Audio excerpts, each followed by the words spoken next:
묵상 기도하시겠습니다.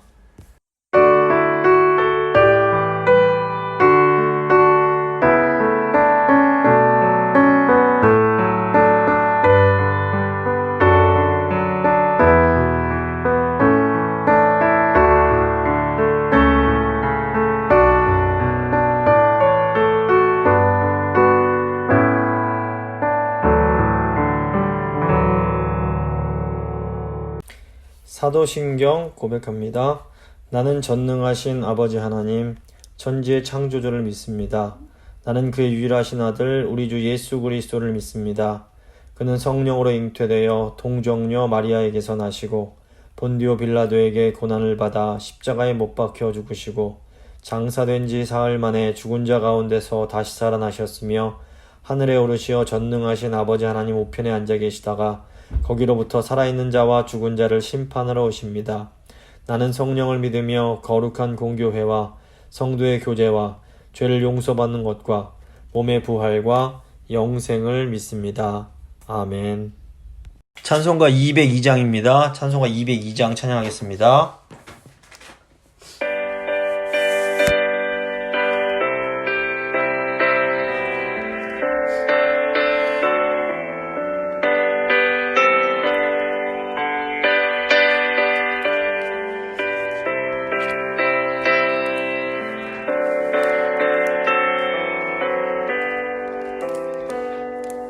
하나님 아버지 주신 책은 귀하고 중하신 말씀일세. 기쁘고 반가운 말씀 중에 날 사랑한단 말 참 좋도다. 주께서 나를 사랑하니 즐겁도다. 주께서 나를 사랑하니 나는 참 기쁘다. 구속의 은혜를 저버리고 어긋난 딴 길로 가다가도 예수의 사랑만 생각하며 곧 다시 예수께 돌아오리. 주께서 나를 사랑하니 즐겁도다. 주께서 나를 사랑하니 나는 참 기쁘다. 구주의 영광을 바라보며 예수의 이름을 찬양하리. 영원히 찬양할 나의 노래 예수의 이름이 귀하도다. 주께서 나를 사랑하니 즐겁도다. 주께서 나를 사랑하니 나는 참 기쁘다. 주 예수 날 사랑하시오니 나 또한 예수를 사랑하네. 날 구원하시려 내려오사 십자가 위에서 죽으셨네. 주께서 나를 사랑하니 즐겁도다. 주께서 나를 사랑하니 나는 참 기쁘다. 주 예수 날 사랑하시오니 갈기가 물러서 물러가니 주 나를 이렇게 사랑하니 그 사랑 어떻게 어떻게 보답할까? 주께서 나를 사랑하니 즐겁고도 즐겁도다.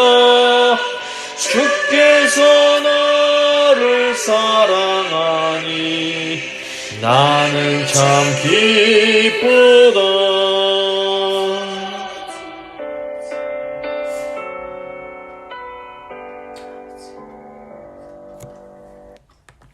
기도하시겠습니다. 살아계신 하나님 감사합니다. 오늘도 변함없이 저희를 하나님의 말씀 아래로 들어오게 하신 것 진심으로 감사를 드립니다. 하나님 말씀이 있으므로 저희가 이 어려운 시간에 아버지 힘이 되고 또 버틸 수 있는 아버지 능력을 얻음을 저희가 고백합니다. 하나님, 오늘 요시야 왕은 하나님 말씀을 붙잡음으로 모든 어려움들을 아버지 이기며 나아갔습니다. 아버지 저희에게도 많은 어려움들이 있는데 아버지 다른 것 보지 아니하고 하나님 말씀만 굳게 붙들며 나아갈 수 있도록 주여 저희와 함께하여 주시옵소서.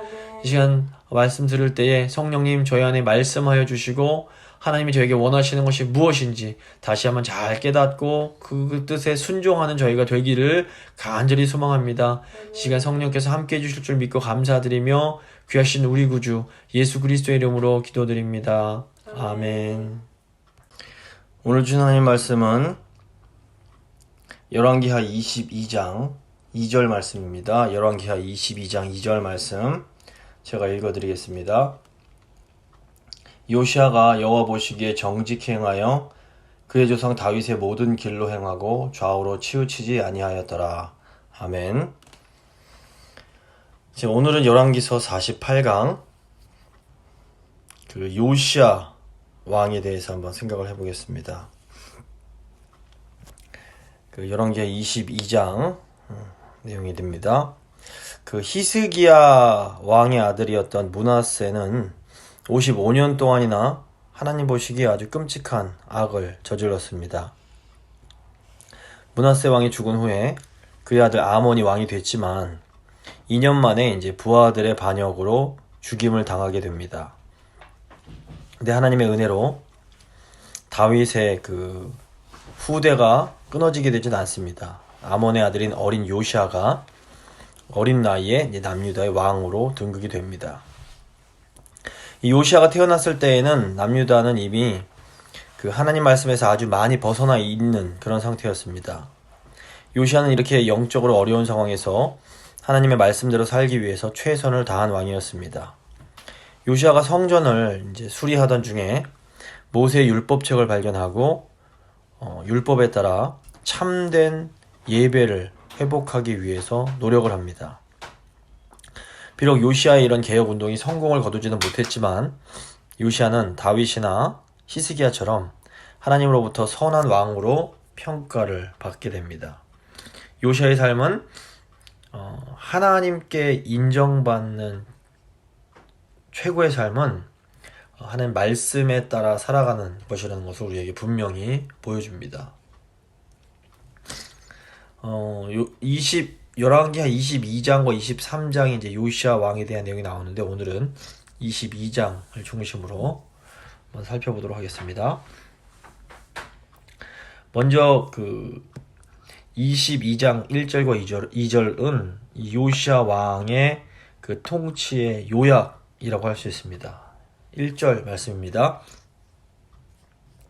요시야가 왕위에 오를 때에 나이가 8세라 예루살렘에서 31년간 다스리니라. 그의 어머니의 이름은 여디다요 보스가 아다야의 딸이더라. 이렇게 되어 있습니다. 요시야는 8살의 어린 나이에 예루살렘 왕위에 올라서 31년간을 통치합니다. 요시야가 이 악한 왕 므낫세의 손자로 영적으로 굉장히 좋지 않은 상황에서 태어났음에도 율법에 헌신하는 왕이 될 수 있었던 것은 이 어머니의 영향이 컸을 것으로 보입니다. 요시야의 어머니 여디디아는 그 뜻이 사랑받는 자라는 의미가 있습니다. 그리고 보스갓 출신 아다야의 딸이었습니다. 이 보스갓은 정확하게 위치는 모르지만 유다 지파에 속한 성읍인 것은 알 수 있습니다. 이제 이 요시아의 외할아버지가 아마도 유다 지파의 경건한 지도자가 아니었을까 그런 생각을 할 수 있습니다. 경건한 아버지 밑에서 신앙교육을 잘 받은 어머니가 어린 요시아에게 선한 영향력을 주었을 수 있습니다. 물론 저희가 므낫세 왕을 보면 부모님의 신앙이 좋다고 그 자녀가 반드시 신앙이 좋은 것은 아닙니다. 므낫세의 경우에는 당시 그 주변의 그 상황이 므낫세가 우상을 섬길 수밖에 없게 만드는데 아주 큰 영향을 주었다는 것을 저희가 지난 주에 살펴봤습니다. 그럼에도 불구하고 이 부모님의 신앙이 자녀들에게 어떤 영향을 주는 것은 분명합니다. 부모님의 신앙이 좋으면 이 자녀들이 젊은 시절에 방황을 하다가도 결국에는 다시 바른 신앙으로 돌아올 가능성이 매우 큽니다. 그래서 역대하 33장을 보시면 이 악한 왕 므낫세도 아수르에 잡혀가서 환난을 당하면서 하나님께 겸손하게 간구하는 것을 볼 수 있습니다. 역대하 33장 11절부터 13절까지의 말씀입니다. 여호와께서 아수르 왕의 군대 지휘관들이 와서 치게 하심에 그들이 므낫세를 사로잡고 쇠구슬로 결박하여 바벨론으로 끌고 간지라. 그가 환난을 당하여 그의 하나님 여호와께 간구하고 그의 조상들의 하나님 앞에 크게 겸손하여 기도하였으므로 하나님이 그의 기도를 받으시며 그의 간구를 들으시사 그가 예루살렘에서 돌아와서 다시 왕위에 앉게 하심으로 므낫세가 그제서야 여호와께서 하나님이신 줄을 알았더라. 이렇게 되어 있습니다. 열왕기 하에는 므낫세가 회개한 내용이 들어있지 않지만 역대 하서를 보면 므낫세가 말년에 이렇게 했다는 것을 우리에게 알려주고 있습니다. 부모의 죄가 자녀의 책임이 아닌 것처럼 자녀의 죄도 부모의 책임은 아닌 겁니다. 하지만 그럼에도 부모의 신앙은 자녀들에게 선한 영향력을 줄 수 있습니다. 그렇기 때문에 믿음의 부모는 먼저 하나님 앞에서 바른 신앙의 이런 본을 잘 보이고 자녀가 바른 신앙 가운데 살아갈 수 있도록 이렇게 기도하며 도와주는데 최선을 다할 필요가 있습니다. 아멘. 2절 보시면 요시아가 여호와 보시기에 정직히 행하여 그의 조상 다윗의 모든 길로 행하고 좌우로 치우치지 아니하였더라. 이렇게 되어 있습니다. 요시아는 히스기야처럼 하나님 보시기에 정직하게 행한 왕입니다. 열왕기에서 좌로나 우로나 치우치지 않았던 왕으로 평가받는 사람은 이 요시아 왕이 유일합니다. 여호수아서를 보시면 하나님께서 여호수아가 이제 그 가나안 땅으로 들어가기 전에 여호수아에게 모세 율법을 잘 지켜서 우로나 좌우로나 치우치지 말라 이렇게 명령을 하십니다. 여호수아 1장 7절 말씀입니다. 오직 강하고 극히 담대하여 나의 종 모세가 내게 명령한 그 율법을 다 지켜 행하고 우로나 좌로나 치우치지 말라. 그리하면 어디로 가든지 형통하리니 이렇게 말씀을 주십니다. 하나님이 주신 말씀대로 우로나 좌로 치우치지 않았던 여호수아는 이제 나이가 많이 먹고 늙어서 죽기 전에 이스라엘 백성들을 다 모아두고 하나님께서 자신에게 주셨던 이 말씀을 똑같이 해줍니다. 여호수아 23장 6절입니다. 그러므로 너희는 크게 힘써 모세의 율법책에 기록된 것을 다 지켜 행하라. 그것을 떠나 우로나 좌로나 치우치지 말라. 여기서 우로나 좌로나 치우치지 말라라는 말씀의 의미가 무엇일까요? 신명기를 보시면 이 좌로나 우로나 치우치지 않는 것은 우상숭배에 아주 밀접한 관련이 있음을 알 수가 있습니다. 신명기 28장 14절을 보시면 내가 오늘 너에게 명령하는 그 말씀을 떠나 좌로나 우로나 치우치지 아니하고 다른 신을 따라 섬기지 아니하면 이와 같으리라. 이렇게 말씀합니다. 신명기에 나오는 이 좌로나 우로나 치우치지 말라라는 말씀은 이스라엘 백성들이 출애굽한 후 광야에 있을 적에 주신 말씀이었습니다. 근데 이 말씀에 대한 자세한 내용이 레위기에서 나오게 됩니다. 레위기 18장 3절 4절입니다. 너희는 너희가 거주하던 애굽 땅의 풍속을 따르지 말며 내가 너희를 인도할 가나안 땅의 풍속과 규례도 행하지 말고 너희는 내 법도를 따르며 내 규례를 지켜 그대로 행하라. 나는 너희 하나님 여호와니라. 이렇게 말씀합니다. 그러니까 이 말씀을 주실 당시에 이스라엘 좌편에는 애굽이라는 나라가 있었고 우편에는 가나안이라는 나라가 있었습니다.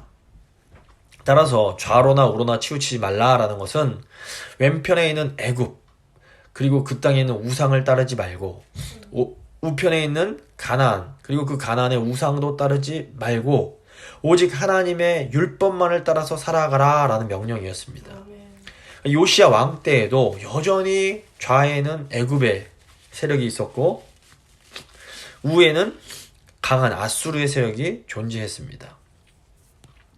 강대국들에 치우치면 므낫세처럼 그 강대국이 섬기는 우상에 크게 영향을 받을 수밖에 없습니다. 근데 이런 상황에서 이 요시야 왕이 좌로나 우로나 치우치지 않을 수 있었던 것은 그가 하나님을 경외하며 하나님의 말씀을 굳게 붙잡았기 때문입니다. 아멘.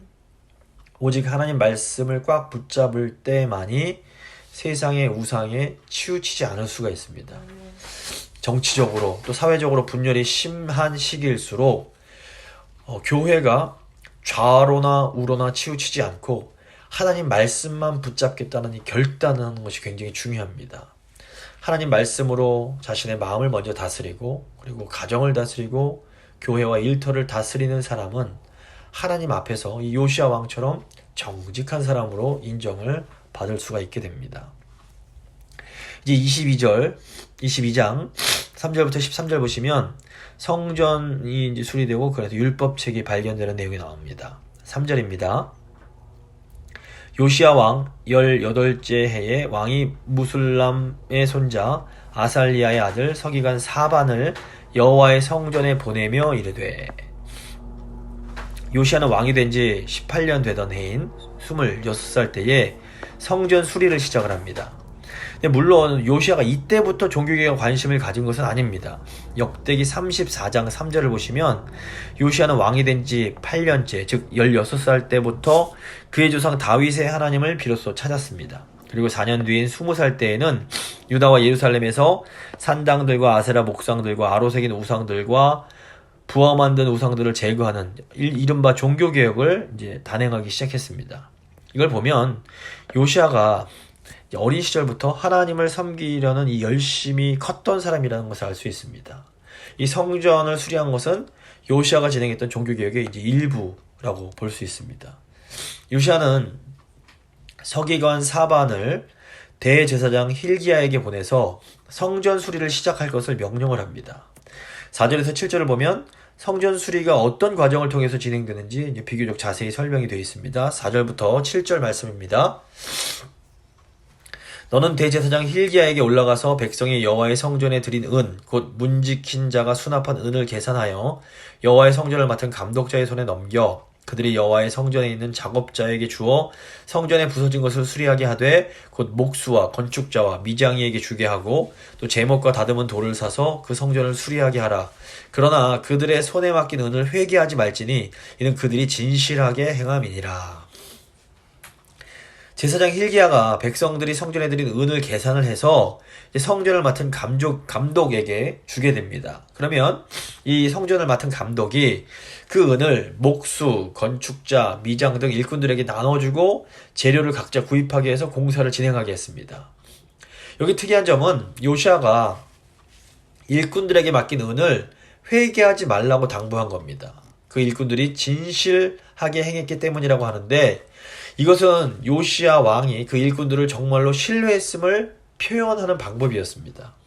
그러니까 성전의 일꾼들은 야, 왕께서 우리를 정말로 이렇게 신뢰하시는구나 하는 그런 자부심과 기쁨으로 정말로 최선을 다해서 그 성전 수리 작업을 진행했을 겁니다.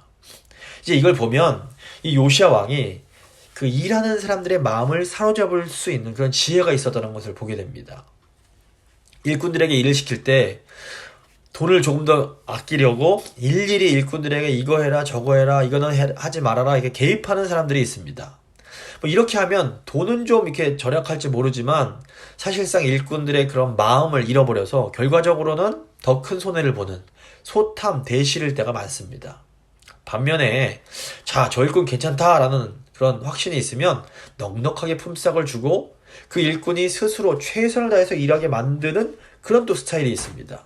실력 좋은 일꾼이라면 그 일꾼이 그 일꾼을 신뢰하고 그 일꾼이 마음껏 일할 수 있도록 해주는 것이 사실 결과적으로는 훨씬 더 유익이 될 때가 많습니다. 그래서 잠언을 보시면 하나님을 경외하는 것이 지혜의 근본이라고 말씀합니다. 그래서 하나님을 경외했던 요시아에게 하나님은 이런 현장에서 일하는 일꾼들의 마음까지도 이렇게 얻을 수 있는 그런 아주 현장에 필요한 지혜까지도 허락을 해주신 것으로 보입니다. 여기에 더해서 하나님은 요시아에게 또 다른 은혜를 베푸시는데 그동안 잊혀졌던 하나님의 말씀이 발견되게 하십니다. 8절입니다. 대제사장 hil기야가 서기관 사반에게 이르되 내가 여호와의 성전에서 율법책을 발견하였노라 하고 hil기야가 그 책을 사반에게 주니 사반이 읽으니라. 성전 수리를 하는 중에 모세가 기록한 여호와의 율법책이 발견이 됩니다. 본래 이스라엘의 그 왕과 이스라엘 백성들은 이 율법책과 가까이 해야만 하는 존재들입니다. 그래서 솔로몬은 열왕기상 2장을 보시면 항상 모세의 법을 지키도록 명령을 받았고 또 북이스라엘로 이렇게 갈라진 예후도 율법을 전심으로 지키지 않았다고 비판을 받습니다. 그러니까 북이스라엘도 하나님 백성으로 하나님의 율법에 따라 살아야 됐던 겁니다. 그리고 아마샤 왕 같은 경우에는 율법을 따라 행한다고 또 칭찬을 받기도 합니다. 그리고 결국적으로 보면 이스라엘 백성들이 하나님의 율법을 무시한 것 때문에 이제 심판을 받게 됩니다. 본래 이 율법책은 항상 언약궤 옆에 위치해야 했습니다. 하나님께서 다스리실 때 하나님의 말씀으로 다스리신다는 것을 이제 의미했습니다. 하지만 므낫세 왕이 55년 동안이나 하나님 말씀에 역행하는 그런 통치를 할 때에 이 율법책이 언약궤 옆에서 치워졌던 것 같습니다. 이렇게 하나님 말씀을 멀리한 것이 결국 남유다가 바벨론에 멸망하게 된 가장 큰 원인이었다고 할 수 있습니다. 제사장 hil기야가 이제 성전에서 발견된 율법책을 서기관 사반에게 이제 주자 사반이 이제 서기관이니까 그것을 읽게 됩니다. 사반은 그 율법책의 내용을 아주 심각하게 받아들이고 왕에게로 돌아가서 왕 앞에서 그 율법책을 읽었습니다. 9절과 10절입니다. 서기관 사반이 왕에게 돌아가서 보고하여 이르되 왕의 신복들이 성전에서 찾아낸 돈을 쏟아 여호와의 성전 맡은 감독자의 손에 맡겼나이다 하고 또 서기관 사반이 왕에게 말하여 이르되 제사장 hil기야가 내게 책을 주더이다 하고 사반이 왕의 앞에서 읽음에 요시아가 듣기에 이제 이 책, 이 율법책의 내용이 아주 충격적으로 다가왔던 것 같습니다. 11절 보시면 왕이 율법책의 말을 듣자 곧 그의 옷을 찢으니라. 요시아는 하나님의 말씀을 듣고 아주 슬픔과 애통의 표현으로 자신의 옷을 찢습니다. 요시아는 하나님의 말씀을 아주 엄중하게 받아들입니다. 그래서 진정한 종교개혁은 하나님의 사람이 하나님의 말씀을 듣고 그것에 이렇게 반응하는 것으로부터 시작이 되는 겁니다. 12절, 13절입니다. 왕이 제사장 hil기야와 사반의 아들 아히감과 미가야의 아들 악볼과 서기관 사반과 왕의 시종 이사야에게 명령하여 이르되 너희는 가서 나와 백성과 온 유다를 위하여 이 발견한 책의 말씀에 대하여 여호와께 물으라. 우리 조상들이 이 책의 말씀을 듣지 아니하며 이 책에 우리를 위하여 기록된 모든 것을 행하지 아니하였으므로 여호와께서 우리에게 내리신 진노가 크도다. 요시아에게 낭독된 율법책의 내용은 신명기에 기록된 율법들과 그 율법들의 준수와 관련된 이 축복과 저주에 관한 말씀이었을 것으로 이제 생각이 됩니다. 그러니까 성전에서 발견된 책은 신명기였던 겁니다. 요시아는 이 율법책의 내용을 듣고 그냥 자기의 옷을 찢는 것으로 만족하지 않습니다. 요시아는 율법책에 기록된 내용과 관련돼서 하나님께 좀 더 자세히 묻고자 합니다. 요시아는 율법에 명시된 이 언약을 깨트린 백성에게 임하게 될 그 하나님의 진노가 참 두려웠습니다. 그리고 과연 그 진노를 피할 길이 있는지를 알기를 원했던 것 같습니다. 그러니까 하나님을 진정으로 경외하는 사람은 이렇게 하나님 말씀 앞에서 두려워 떠는 사람입니다. 교회 다닌다고 모두 다 이렇게 하나님 말씀을 두려워할 수 있는 것은 아닙니다. 하나님의 말씀이 정말로 믿어지는 사람만이 하나님의 심판의 말씀을 들으면서 두려워 떨게 됩니다. 하나님 말씀을 정말로 믿지 못하는 사람은 하나님의 심판의 말씀을 듣고도 그 말씀을 그렇게 대수롭지 않게 여깁니다. 그러니까 나중에 요시아 왕의 둘째 아들인 여호야김은 그 예레미야 선지자가 전한 하나님 말씀을 칼로 잘라서 불에 태워버리는 그런 아주 그냥 끔찍한 행동을 합니다. 예레미야 36장 23절입니다. 여후디가 선어 쪽을 낭독하면 왕이 면도칼로 그것을 연하여 베어 화로 불에 던져서 두루마리를 모두 태웠더라. 이 여호야김이 감히 이런 행동을 할 수 있었던 것은 그가 하나님의 말씀을 믿지 않았기 때문에 그렇습니다. 그러니까 하나님을 경외함으로 말씀 앞에서 떠는 사람이 사실은 세상에서 가장 용감해질 수 있습니다. 하나님 말씀 앞에서 떠는 사람은 세상과 사람 앞에서 떨지 않게 됩니다. 하나님 말씀 앞에서 떨었던 다윗은 두려움 없이 모든 사람이 두려워 벌벌 떠는 골리앗을 상대해서 이길 수 있게 됩니다. 그래서 과연 내가 정말로 지금 누구를 두려워하는지를 잘 생각해 봐야 합니다. 하나님을 두려워하지 않을수록 세상과 사람을 두려워하게 됩니다. 하지만 우리가 하나님을 두려워할수록 세상과 사람이 두려워지지 않게 되는 겁니다. 그래서 하나님을 두려워하는 사람이 사실 가장 복되고 든든하고 안전한 사람입니다. 이제 22장 14절부터 20절은 여선지 훌다와 여호와의 말씀에 대한 내용입니다. 14절입니다. 이에 제사장 힐기야와 또 아히감과 악볼과 사방과 이사야가 여선지 훌다에게로 나아가니 그는 할하스의 손자 디과의 아들로서 예복을 주관하는 살룸의 아내라. 예루살렘 둘째 구역에 거주하였더라. 그들이 그와 더불어 말하매. 사실 이미 5년 전에 예레미야나 스바냐 선지자도 사역을 시작했었습니다. 그런데 요시아의 신하들이 이 조언을 듣기 위해서 여선지 훌다를 찾아갑니다. 훌다가 어떤 사람인지에 대한 내용은 예복을 주관하는 살룸이라는 사람의 아내라는 것밖에 나오지 않습니다. 이것은 때로 하나님께서 그 지혜로운 여인들을 통해서도 하나님 말씀을 깨닫게 하시는 것을 우리에게 분명하게 보여줍니다. 저희 재건교회도 보면 교회 목사님들께서 정말 중요한 결정을 해야 될 때 어떤 권사님을 찾아가서 이렇게 상의하는 그런 예들이 있었습니다. 그러니까 중요한 것은 이렇게 지혜로운 권사님들이실수록 교만하지 않고 목회자의 권위에 절대적으로 순종하는 굉장히 겸손한 모습을 항상 평소에 보이셨다는 겁니다. 그런데 너무나 영적으로 지혜로웠기 때문에 목회자들이 찾아가서 조언을 듣는 그런 역할을 해주신 겁니다. 그러니까 날카로운 칼일수록 칼집이 튼튼해야 된다라는 말이 있습니다. 이 훌다라는 여선지에게는 아마도 남편 살룸이 아주 든든한 칼집의 역할을 해 주었을 겁니다. 사실 많은 경우에 여성이 남성보다 더 민감하고 날카로운 경우가 많습니다. 영적인 차원이나 다른 일에서도 마찬가지입니다.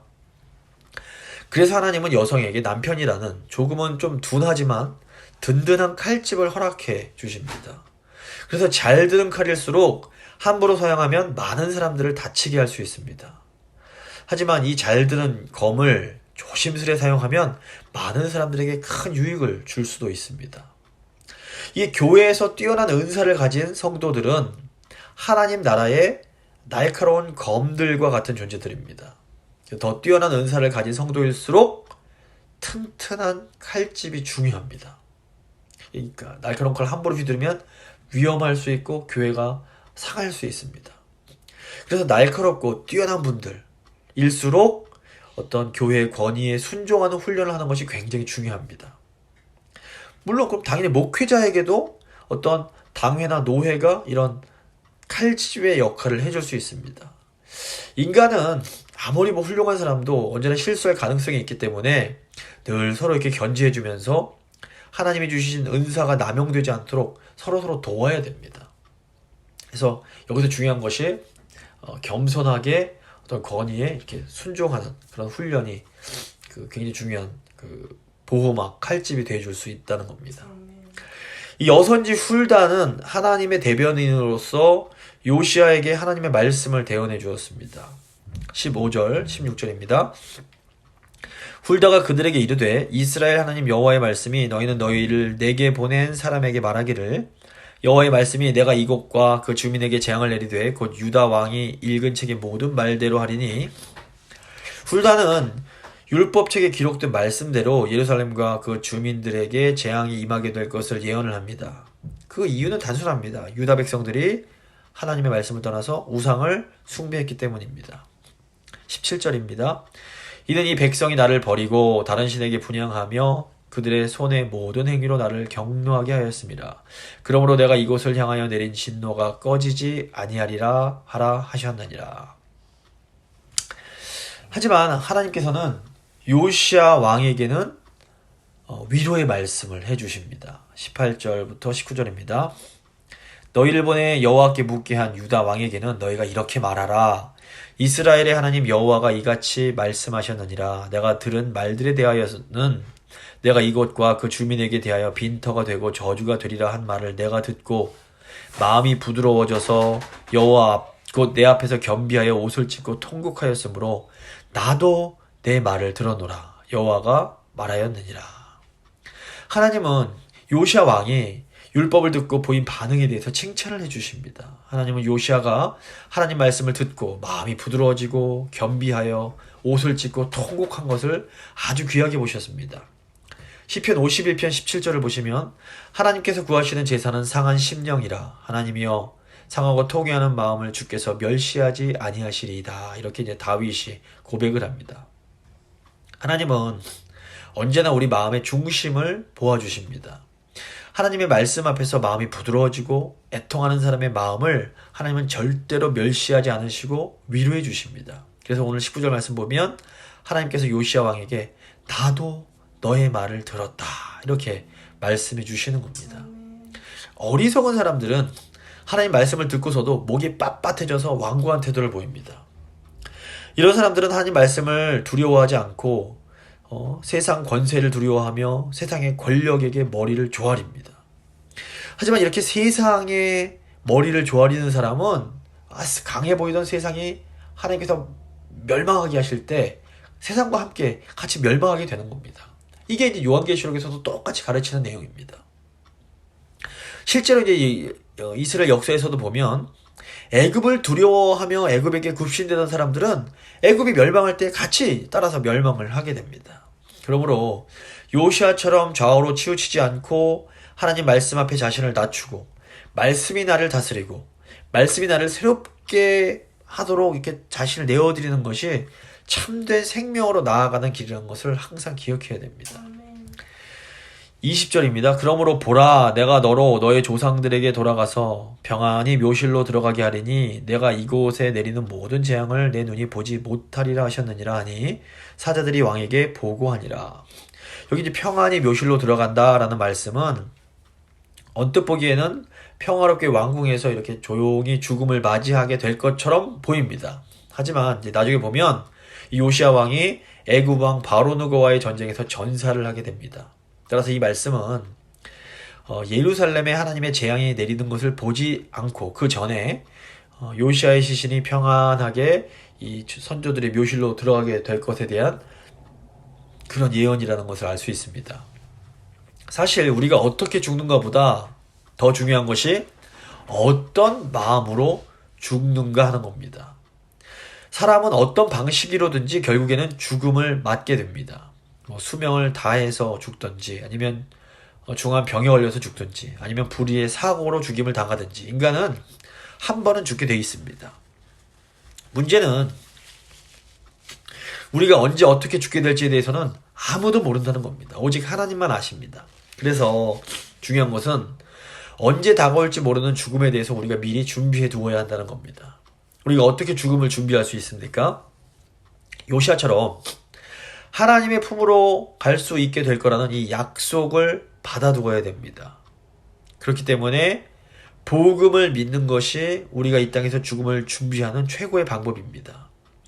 하나님이 보내주신 예수님을 우리의 구주로, 우리의 구원자로 영접한 사람은 영생의 선물을, 약속을 받게 됩니다. 그래서 더 이상 죽음을 두려워할 필요가 없습니다. 약속을 받은 사람은 요시야처럼 전쟁에서 죽게 되든지 아니면 병에 걸려서 죽든지 아니면 집에서 편안하게 잠을 자다가 죽든지 모두 평안히 하나님 품으로 들어갈 수 있게 됩니다. 요즘 코로나 때문에 주위에서 세상을 떠나는 분들에 대한 소식을 종종 아주 자주 듣게 됩니다. 이게 인간적인 차원에서 보면 사랑하는 분들과 이렇게 이별하는 것이 참 가슴 아프고 슬픈 일입니다. 하지만 믿음의 차원에서 보면 예수 그리스도 안에서 하나님의 약속을 받은 성도의 죽음은 하나님 품에서 이 부활하기 전까지 복된 안식을 누리는 그런 시간이라는 것도 잊어서는 안 됩니다. 성도에게 이 땅에서의 죽음이 끝이 아니며 하나님이 준비하신 안식과 주님과 함께 누리는 복된 교제가 우리를 기다리고 있습니다. 약속 안에서 죽음을 준비한 사람들은 그렇기 때문에 이 땅을 살아갈 때에 두려움 없이 살아갈 수 있습니다. 이게 죽음을 너무 많이 보게 되니까 사람들이 요즘 그것에 이제 우울해지고 스스로 목숨을 좌절해서 스스로 목숨을 끊는 사람들도 늘어나고 있다고 합니다. 그런데 하나님으로부터 이 복된 약속, 영생에 대한 약속을 받은 사람들은 그럴 필요가 없는 겁니다. 이 땅에서 최선을 다해서 하나님이 허락하는 시간까지 열심히 사랑하면서 살아갈 수 있습니다. 죽음이 두렵지 않기 때문에 언제일지 모르지만 그때 또 담담하게 죽음을 받아들일 수 있기 때문에 그렇습니다. 말씀 마무리 짓겠습니다. 요시아는 영적으로 암울한 시기에 왕이 되었지만 어린 시절부터 이 다윗 왕의 길을 흠모하면서 그 길을 가고자 합니다.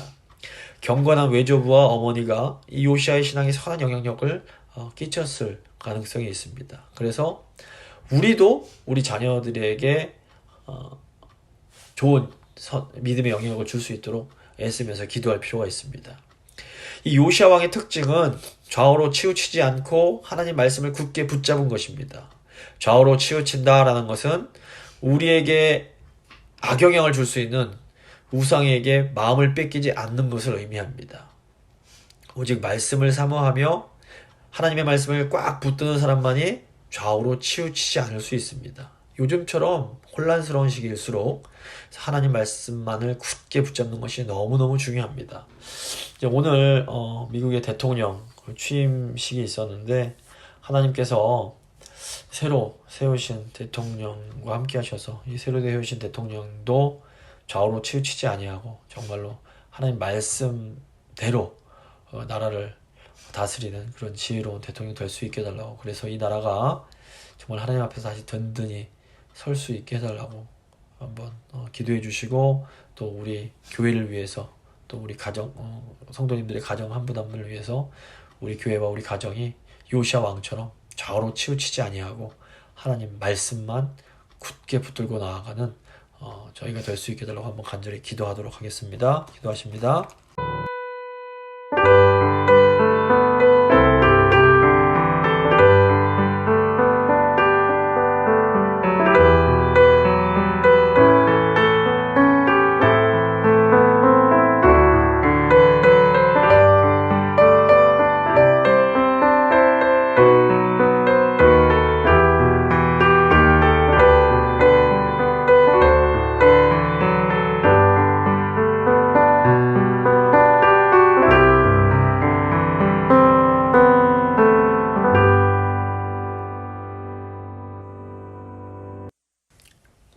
기도하시겠습니다. 하나님 아버지 감사합니다. 하나님이 이 세상은 계속해서 흔들립니다. 하지만 하나님 말씀을 붙잡은 사람은 흔들리지 않을 수 있습니다. 세상을 두려워하지 않을 수 있습니다. 하나님, 저에게 이 말씀을 주신 것 진심으로 감사드립니다. 하나님, 오늘 요시아 왕을 통해서 정말로 하나님의 그 율법을 붙잡고 좌우로 치우치지 않은 것이 얼마나 중요한 것인지 다시 한번 깨닫습니다. 주님,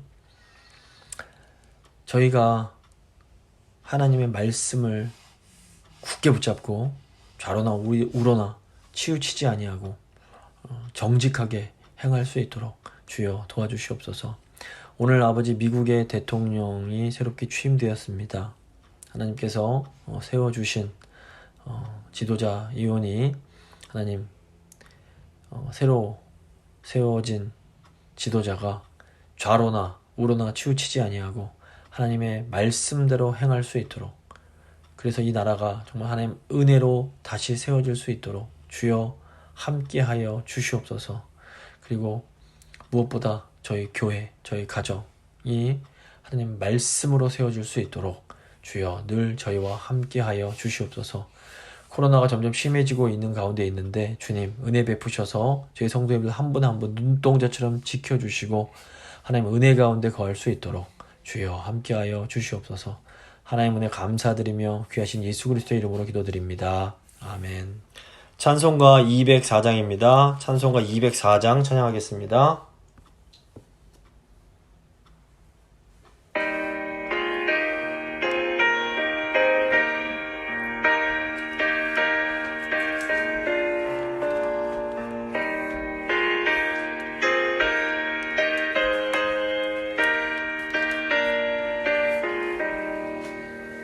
주의 말씀 듣고서 준행하는 자는 반석 위에 터닫고 집을 지은 같아.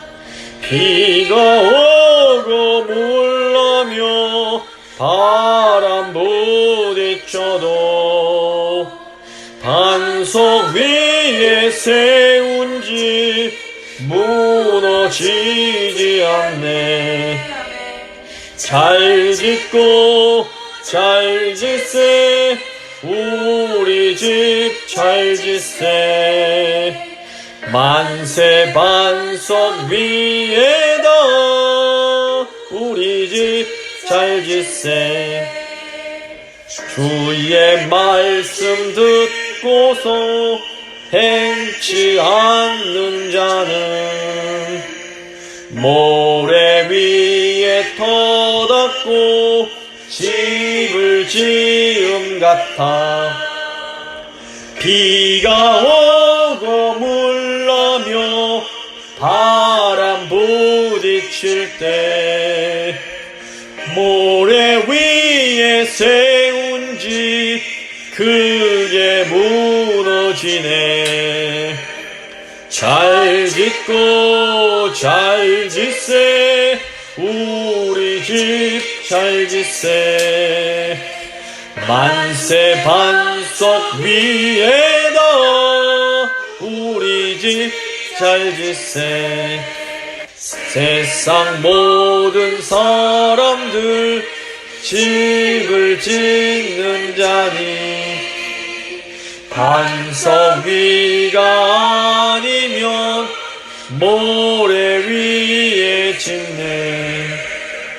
물이 고주 오셔서 지은 상을 줄 때 세운 공로 따라서 영영 상벌 주리. 잘 짓고 잘 짓세 우리 집 잘 짓세. 만세 반석 위에다 우리 집 잘 짓세.